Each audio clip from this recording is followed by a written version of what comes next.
مفتی صاحب، جی ایک یونیورسٹی والے نے سوال کیا ہے، میں خود طالب علم ہوں. سوال یہ کیا کہ شیطان کیا ہم سے زیادہ، وہ تو ہم سے زیادہ عقل مند ہے. میں نے کہا کہ جی ہاں.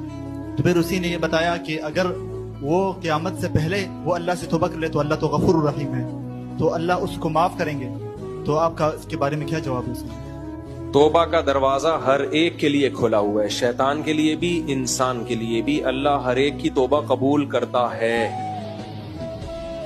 لیکن اللہ کے علم میں یہ بات ہے کہ شیطان توبہ کرے گا نہیں. یہ اللہ کو پتا ہے، اور شیطان کو بھی پتا ہے کہ میں توبہ کروں گا نہیں. وہ اکڑا ہوا ہے. اس پہ ایک واقعہ ہے، واقعہ کسی مستند ذریعے سے ثابت نہیں ہے، ہو سکتا ہے غلط واقعہ ہو، لیکن اس سے جو سبق ملتا ہے وہ سبق ٹھیک ملتا ہے.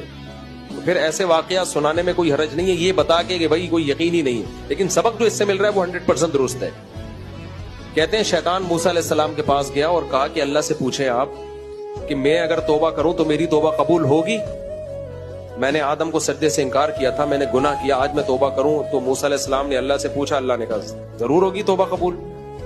شیطان بڑا خوش ہو گیا، زبردست بھائی توبہ بھی قبول ہو رہی ہے میری بھی، اتنے لوگوں کو جہنم میں پھینکوا دیا پھر بھی توبہ قبول ہو رہی ہے.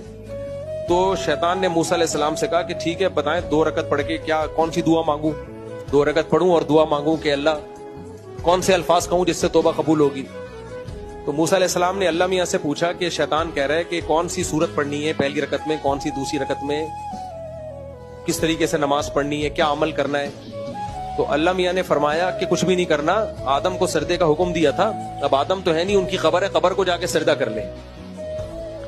تو شیطان نے کہا یہ تو نہیں ہو سکتا بھائی، پہلے زندہ تھے میں نے سجدہ نہیں کیا، اب میں قبر کو کروں، یہ تو میری بہت زیادہ انسلٹ ہے.